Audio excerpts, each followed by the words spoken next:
All right, folks, Victor Antonio live today, talking a little bit about sales. As always, I'm going to wait for some folks to jump on in, and then we're going to get started. I'm looking forward to this conversation. Should be fun.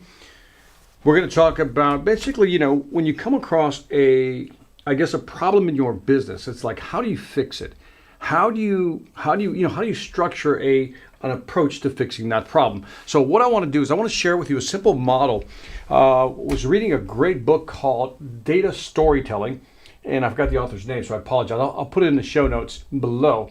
But one of the things I love about it is that he gave a simple structure for developing a story, but also for monitoring like your activities, like what do you do, right? Like, what do you do on a daily basis to be successful? And sometimes we get lost in the mix.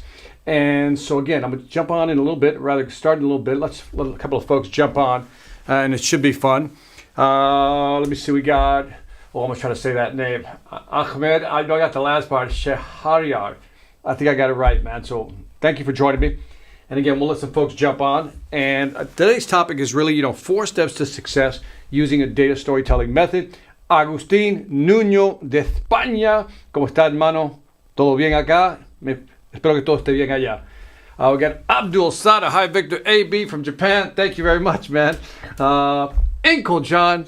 He's always around, man. The value merchant is always in the house, man. Inkle, man. Thank you for joining me. William says, hello from Brazil. I love Porto Alegre and Recife. My favorite places, by the way. Tactical Medics 91. Good morning. Good morning to you. Jared, what's happening? Dude, we got to set a time, man. We got to set a time. So I'm going to send you my calendar so we can get you on the podcast, man. You and I, we got to talk, brother. We got to talk. Anyway, Rosendo Zavala, saludo ¿de dónde? De Suecia. Wow, okay.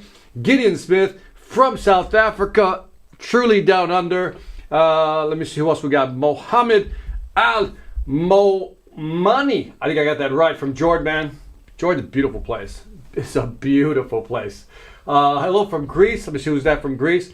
We got Faye Padnoza. I think I got it right, man. Arvin Tulawar from Mumbai also. Angel, family member, man. What's happening, Angel, man? AKA, we call him Twinkie, with much love. Ethan Slater says, hello from Australia. Cool. Let me see. Hello from, here's Lewis from Taiwan. Thank you, Lewis. Drew Schaefer. Let's see. Drew Schaefer from Utah. Oh, I missed Zay Stone Management from, let me see. Zay Stone Management. Chi-Town. Again, hometown. Love it when you guys are from there. Let me see. Div Yanshu Singh Raghuvanshi. Okay, I tried. If I messed that up, I do apologize. Just came to say to thank you for making such a nice video and helping me exceeding my target. We'll see this once office hours end. Hey man, get the job done. Cincy Nights Out. Hello, Frederick Sitz from Cincinnati says thank you. Appreciate that. Jatesh Punjabi. Hello, remember me from Mumbai? Probably I do, but I meet a lot of people. Not off the top of my head. Gustav, what's happening? Cesar, saludos desde Polonia. Love it. LinkedIn user from Kenya. I don't know who you are, LinkedIn user, but you're welcome, man. Hey, Victor, Sales Dojo here. Konnichiwa, otashiwa, Victor Antonio. Anyway, so let me see. From Jakarta, we got Teddy Candy Nagara. Man, love that. And again, Chris Dawson, again, man, from the Sales Dojo, man. I'm looking forward to you guys publishing that interview we did, man. So another LinkedIn user from Chicago, hometown. Mo Shamrasu, Mo from the NYC. I love that. At B&H. I spoke at B&H years ago. By years ago, maybe about 4 or 5 years ago. I may have to catch the recording you say from B&H. You rock, Victor. Thank you. Man, B&H is such a great company. I get a lot of my video equipment.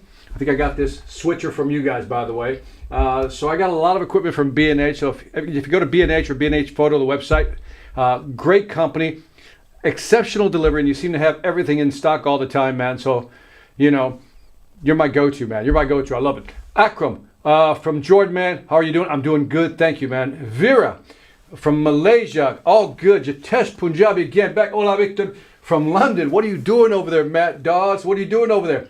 Ethan, how are you, Victor? How was your Easter? Relaxing. I got to tell you how my Easter was. Let me tell you how my Easter was. We drove down to Florida. We have a condo down there. And so I spent all weekend with my wife fixing the condo. The joys of owning property, man. Nobody ever talks about all the repairs when you own property. So keep that in mind. It's always good to keep in mind. Anyway, MD Rabi Hossein. I think I got it right, man, from Bangladesh, man. How are you doing? Ali from Indonesia. Thank you. Khalid Almana from Doha. Man, I love Doha. I just love the region. The GCC, that region. I just love that region, man. Eka, I can't understand the first part. Oh, it's Eka from Indonesia, Jakarta. Thanks a lot, Victor. Always watch your podcast. Thank you, man. Namaste from India. Appreciate that. David Campbell, your advice has improved my sales. Tremendous. My sales experience, tremendous. Sorry. David from Tampa. Love Tampa, man. Got family in Tampa. Most, I said, thanks for the shout out. You guys deserve it. Mohammed Al Tamami. What's up, man? Oh, man. I went to Oman, and him and his family were so gracious to me. We even did a presentation outside in Oman. That was a memorable night, man. That was a memorable night. I got some great pictures, and you guys were very hospitable. So for that, I thank you, man. Oh, Wolfgang Jilka, man, from Monterey, California. Looking forward to seeing you at Outbound. By the way, if you haven't signed up for the Outbound conference, you may want to consider it. It's going to go down in June. A lot of great speakers. A lot of great speakers are going to be there. And so last year they didn't have it, obviously because of the pandemic, but this year they're going to have it. So it's June. They got the social distancing, the whole thing. We got a big crowd coming. It's a huge crowd. I think people are ready to go back. So if you want to kick off your second half of the year, man, go to outboundconference.com. That's outboundconference.com. And if you use the code VICTOR100, so if you use the code VICTOR, if my pen works, my pen's not working. Why doesn't everything work for me today? So anyway, my pen's not working. So go to VICTOR100, then we're good. Let me see why this thing is not working. By the way, this is my Vibe board. I got the code down there if you want to check out the Vibe board. Oh, I know what I did wrong. Hold on a second. You guys can see me play with my Vibe board here. Go to my apps. Got to go back to my Vibe canvas. Then I got to slide this canvas over like that. It's an awesome tool, man. And then all this beautiful stuff pops up. I like a great background. Give it more contrast. And then I can write Outbound. So go to outboundconference.com. And then the code is VICTOR100. Check it out. I mean, there's a lot of great speakers. I did it 2 years ago. Had a good time. So if you were there, let me know you were there in the chat. And again, look for Wolfgang. Look forward to seeing you there, man. Make sure you find me, Wolfgang. Come up to me and says, I am Wolfgang Jilka, and I will remember you, man. And by the way, it's also a good place to meet a lot of speakers like myself. Jeb Blunt's going to be there, who wrote the book Virtual Selling, Fanatical Prospecting. He's going to be there. Obviously, he's one of the big organizers. Him and Anthony Iannarino really founded that.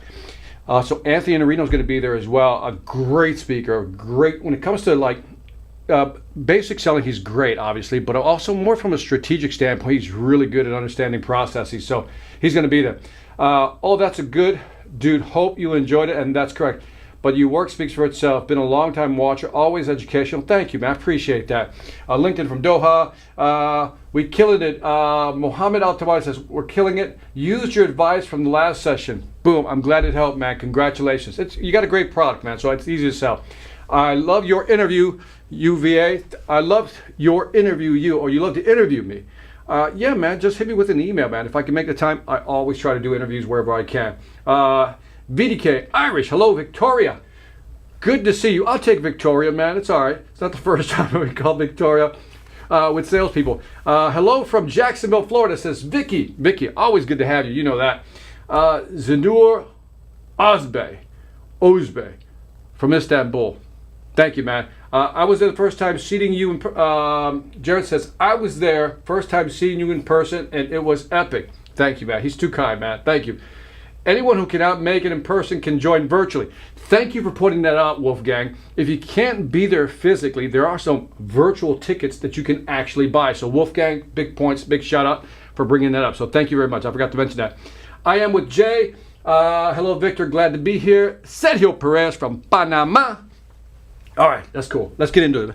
I got something short for you because I got to do a right after this. I have to do a presentation for a company. It's called Mentimeter. By the way, if you go to my LinkedIn page, you'll see that there's a free registration for a 30-minute session. I'm going to do it. So you go to my LinkedIn page, look at my post. It says I'm doing something with Mentimeter, and that's going to be in about an hour. So I'm going to spend about 20 minutes here, and we're going to go. Jared says he's going to attend virtually, man. It accounts for Mutaz, my man from Jerusalem, man. Ethan, I'd like to speak with you sometime. Speak about property and sales. Is that something you do, like a mentoring session, discuss your journey, how you get started? No, I don't do that, Ethan. Right now, I've pretty much put my coaching is full. Let me just say it that way. I just put a hold on all coaching from this point on. So no, I don't do that right now, but maybe down the road it'll open up again. But anyway, let me get some quick content. So I'm reading this book. It's called Data Storytelling. And it's a yellow cover, and I didn't put the link in the show notes, but I'll put the link in the show notes. It's a really good book. It's got to be the best book on storytelling that I've read. And I've read a lot of books on storytelling. This one just captured my attention with data storytelling. And in this book, and again, my apologies to the author if they're watching this, the author talks about a model that I said, this is really a simple, great model that you can use to not only solve your problems, but also like to manage your team or their activities. And so I just want to take about 10 minutes to share this model with you, and then I'll let you get back to whatever you were doing.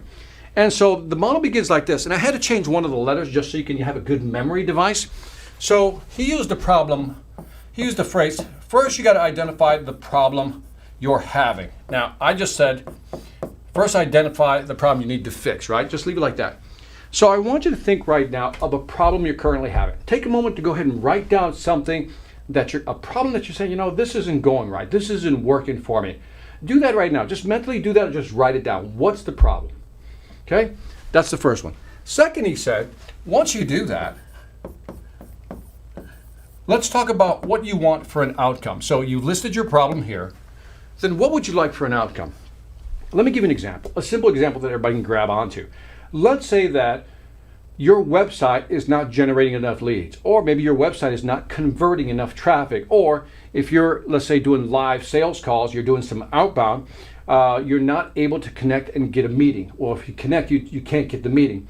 And you're having that conversation, you just don't seem to be able to connect and get a meeting. Or even if you get a meeting, their show up rate, because once you set the meeting, then for them to show up, may not be as high as you want. So that's a problem. I need to improve my meeting set to meeting show rate. I need to improve that. Or maybe I need to close from my demo to the actual close. In other words, I need to improve my close rate. Once I'm doing the demo, I need to close the business. I need to improve closing. So think about, again, a problem that you're currently having.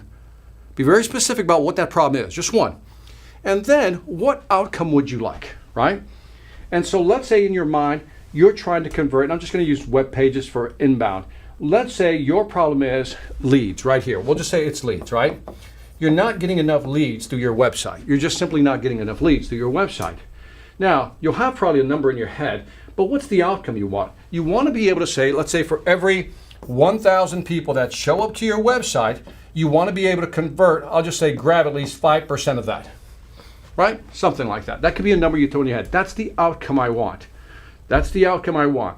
Then the third part of his model was what activities, and this is where it really gets interesting, what activities do I need to do to actually get that outcome? And what I love about this model, it forces you to kind of think through, here's the problem I have, here's the outcome I want, what do I need to start doing? Let me give you something that's near and dear to me. I like speaking, I like public speaking, I like presenting, right? And so let's say that one of the problems I'm having is, let's say I'm not getting enough engagement. I'm not getting enough engagement from my audience, right? Just making this up, not getting enough engagement. The outcome I want is that as I move through the presentation, I want to be able to engage them more. I want to be able to feel them more. And so what do I need to do? From an activity standpoint, maybe I need to start inserting more exercise. Maybe from an activity standpoint, I need to start inserting more questions that I need to ask. Or maybe from an activity standpoint, I should present a case study. Or maybe from an activity standpoint, I can, let's say, bring somebody up, if I can do that virtually, and ask them or interview them during the conversation. Or one of the things I can also do, if I want more activity, maybe before I get started speaking, I could do a quick survey to see what they're really interested in. So there's a lot of things I could do to engage people more if I wanted to. And all I have to do is think about what outcome do I want?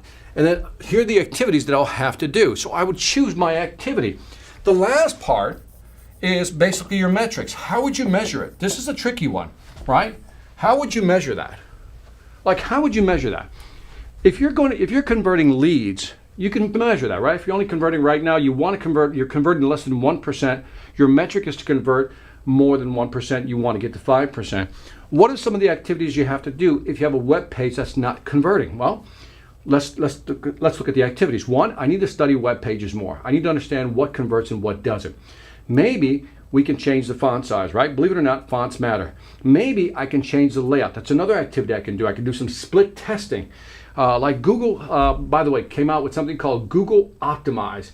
If you're familiar with Google Optimize, put it in the chat. Just give me a yes or a no if you know what Google Optimize is. Google Optimize allows you literally to like go to your web page, right? And actually try 2 different fonts and do a split test in real time. In other words, you don't have to hire a coder. You can actually change the font size on your actual website through this Google Optimize algorithm, and you can change the font size, or you can make the buy button bigger, or register now bigger or smaller. Move things around, and it will save that version as a B file. Sergio says yes. Layla says no. You should check it out. It's called Google Optimize. So it'll pull up your website. If you're wondering how it works, is that it pulls up your website, right? And remember, behind your website, it's all code, right? It's all code. That's all it is, right? It's all HTML scripting in the background, right? And so what it does is that you pull up the website and you can actually change things on your website, and it creates almost like a mirror version with your new edits. Now, you don't have to know any programming. That's the beauty of this thing. You can literally change buttons on the screen, right? On the actual web page, and it'll create a B version for you. Angela's heard of it, my man Twink. LinkedIn user says no. So check it out. It's a powerful program. It lets you do a lot of split testing. So maybe one of the activities is split testing. And then the last part is, how would you measure that? This is kind of easy because you're looking for 5%, but you're not going to get 5% overnight. What if we said one of the metrics we like to accomplish is maybe have a 1% increase every month, non-compounded? And that said, if I'm at 1% month A, right? Month number 2, month B, I want to be at 2%, and then so forth and so on until you get to your 5%. So that's another way of setting up the metrics. So this is a great tool just to kind of have you, it gives you a structure, like a superstructure to work through your problems. So I use the word fix because fix allows you to remember it with this simple acronym. You know, it's FOAM. You know, it'll allow you to kind of remember it, right? What's the problem that you need to fix? And then you ask yourself, what outcome am I trying to solve? What do I want to solve? What do I want from all this? If I put in the effort, then what activities, again, 1, 2, 3, 4, 5, what activities do I have to do to begin to get to my outcome? And then how would I measure that? What would be the metrics?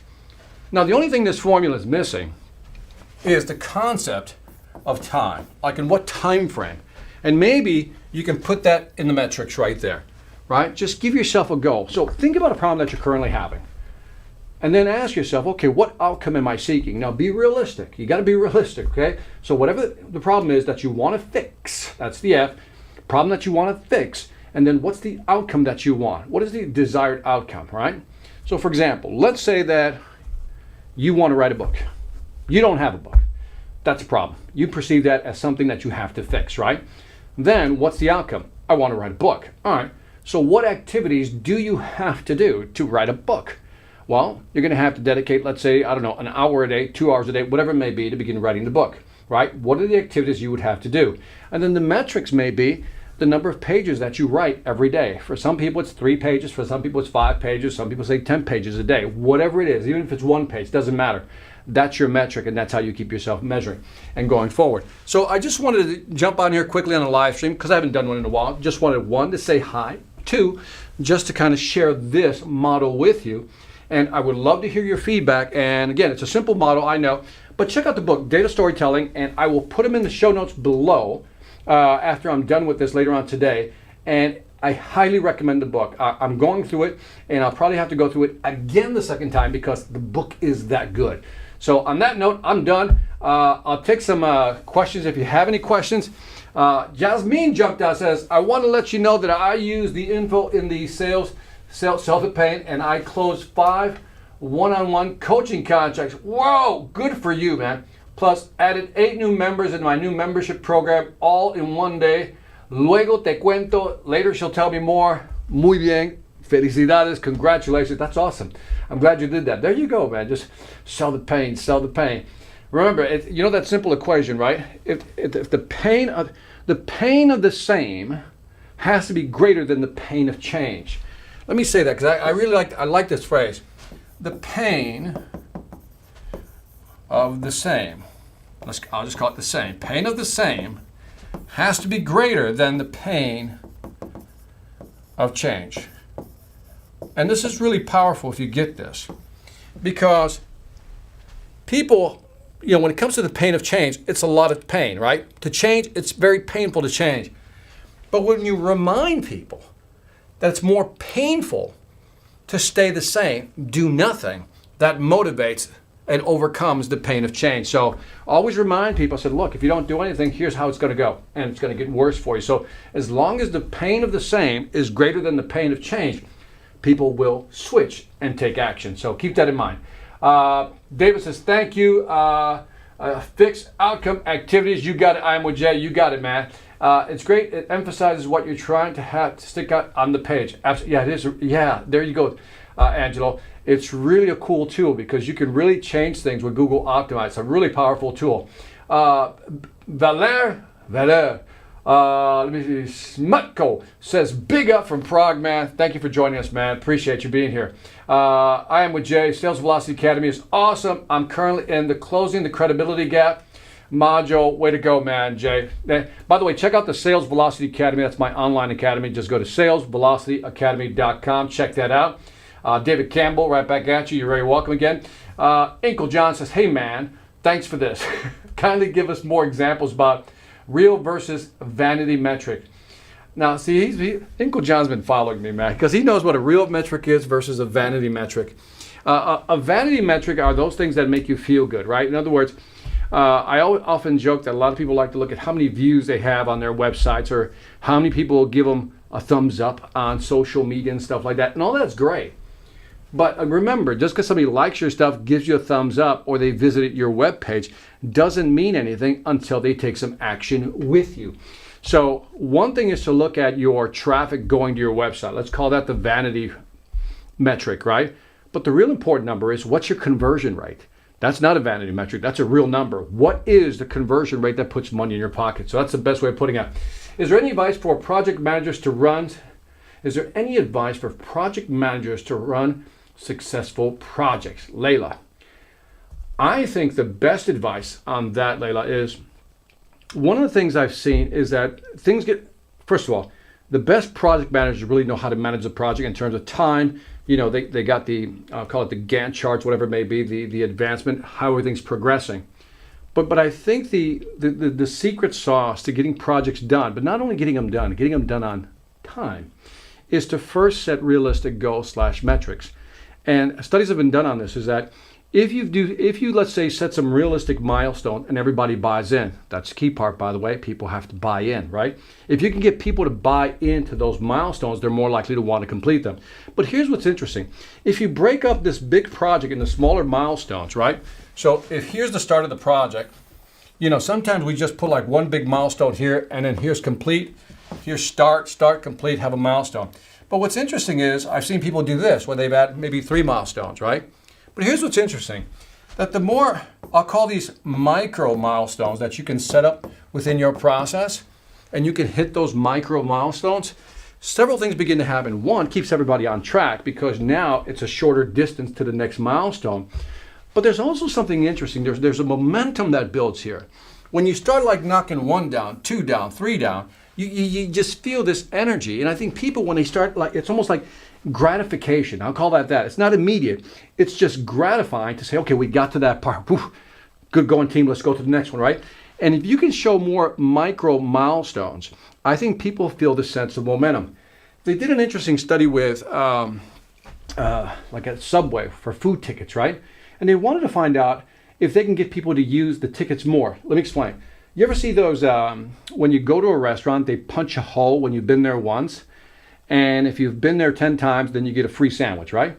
So it'll be a ticket punch, so if the ticket looks like this, there's a sandwich, right? That's the sandwich you get. And they put, this is where they punch the holes, right? They do that. I think that's 5. So every time you go, they punch that. They punch that, right? They punch that. They punch that. What they found out, Layla, this ties back into the micro milestones, that there was a certain completion rate, but they found out that to get a higher completion rate, what they did is they changed this whole model. They kind of did the same thing with the ticket, sandwiches up here, but here's what they did. They still put 5 down here, they still put the same 5 down here, but they gave them 2 initial punches. They punched those 2 already. So in other words, there were 12 of them. But by adding 2 and already punching them for them, more people actually completed this 10 versus this right here. Why?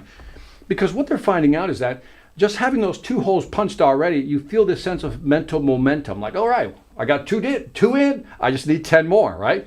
Here, you're still kind of starting at 10. So always kind of kickstart them, right? And that's why I think micro moments within a management process provides that, okay, we're moving. Because the one thing we all hate is to feel like we're working hard but not getting anywhere. So if you can create those micro moments, those micro milestones where people feel good about themselves, I think that builds momentum. So that's a short answer for a very big question that you had there, Lay. That's a big question. Let me see. Oh man, I got a lot of questions here. I missed a lot of them. If I missed yours, I apologize. There's a lot of coming here. Painless has to be great at paint. You got it, man. Sergio says, check out other videos from Victor Antonio. It helps focus your own content to improve quality of traffic. There you go. 2 great points in 1 live session. Thank you very much. Angel says, yes. Ron Johnson, new here. Anything related to car sales, man. It's all related to car sales. As far as what we talked about today, think about the problem that you currently have, right? Maybe the problem that you have in car sales, it's not so much about converting them because, look, Ron, there's studies out there. Later on today, I have a interview with CBT, which is the car folks here in Atlanta, Georgia. I don't know if you're familiar with CBT News. But in there, I'm going to talk about how, even in the car business, not only are people selling cars virtually more than ever, they're actually selling more cars with less people. But what they're finding out is that the customer journey, people are going into the customer journey longer. In other words, what's happening, this is really important because salespeople now become the facilitator of a sale. Let me clarify that. Salespeople are becoming the facilitators of a sale because what's happening is customers are now going online, doing most of the research. 10 years ago, everybody said, it was CEB that said customers are 57% into the buying process. 57, right? I got to believe that number today is 80, 90% into the buying process. What does that mean? Customer starts out wanting to buy something, right?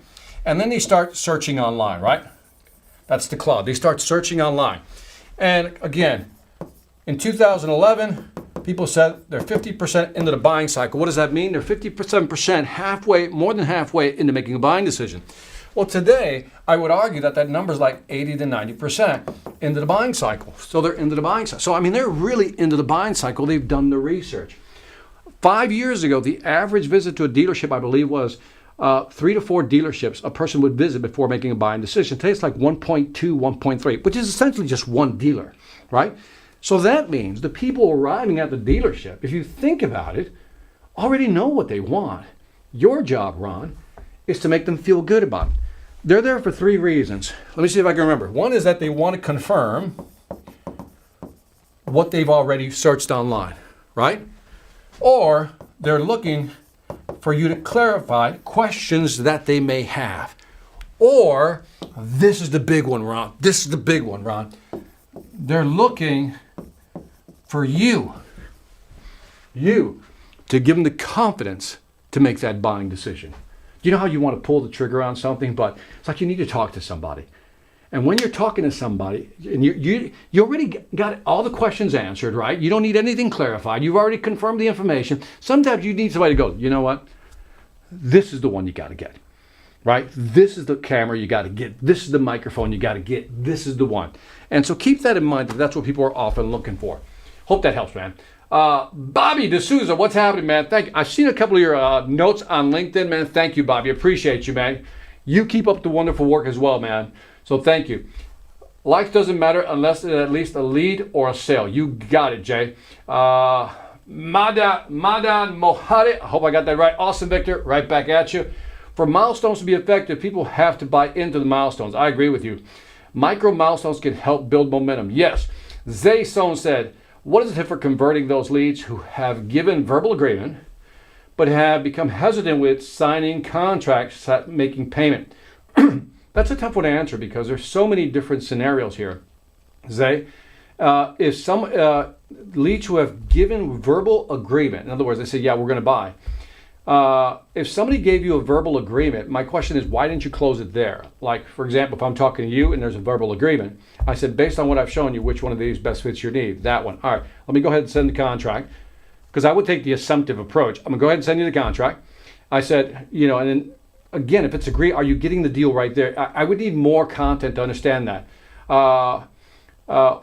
Jay says, yeah, just adding 2 holes. Yeah, isn't that something? Tricks people into committing. Absolutely. What about selling skills? Any project manager needs to buy in from project team, customer, and all other stakeholders. I think, Layla, on that one, that's also a very good question, because when you look at project managers, they're salespeople. They just don't know it. I hate to use the cliche, we're all in sales, but we're all in sales. What's interesting here, and I have to end on this one because I got to jump on this other call. But what I like about the thought of project managers selling is that, again, we talked about getting buy-in. That's the big one. But they also have to, they also have to make it realizable and believable. This is what, this is just such a big question. I'm trying to answer it different ways. It's going to be hard. But the big thing is, one, get them to buy in. How do you get people to buy in? You got to make them believe that it's possible and achievable. That's a big one. We got to sell people on that. I like short milestones because they build that momentum. But I also, when we talk about getting buy-in, Layla, keep in mind that the best way to pull things out of people to get them to buy in is to ask them a lot of questions, especially when they resist. If they push back on something, I, as a project manager, would be asking questions. So why don't you think my approach would work? Or why don't you think this approach would work? And let them talk. And then you begin to interview them. And you may find out one of 2 things. One is that they probably have a better idea than you do. So as a project manager, we got to check our egos. But also, sometimes these resistors just want to be heard. And once they're heard and you're asking them questions, they themselves realize that maybe they don't have all the answers either. And maybe your idea is not a bad idea. And so again, I'm trying to give you a complex answer in a very short time. I would say that asking questions, being non-defensive, probing, trying to understand where the resistance is, because when people raise questions, when people, let's say, are negative, that's a good thing. Here's why. Because when people resist or are negative, they're actually voicing their objection. You know what's worse? When people don't say anything and don't voice their objection and then don't do what they're supposed to do. In other words, because they don't feel comfortable voicing their objections to you, the project manager, in a very subtle way, they sabotage the project. They go negative, but in the background quietly. That's why I like when people speak up and there's resistance. I love when people speak up and are negative, because they're putting it out in the open. And how a project manager deals with that, how they deal with that is important. Because if you dismiss it, then everybody will see that and they'll go underground, sabotage from below, right? But if you allow people to speak up, share their resistance, and you as a project manager now understand that the power comes not in telling people what to do, but in asking them questions for them to uncover why they may be wrong and that you're right. So on that note, I got to wrap this thing up. I got to get out of here. Again, if you go to LinkedIn, Facebook, or Twitter, I posted the link where you'll see me in about half an hour. I'll be hanging out with the folks over at Mentimeter for 30 minutes, talking about remote selling, short session. Hope to see you there. And as always, this is Victor Antonio signing off, always reminding you, selling ain't hard when you know how. Take care, guys. See ya.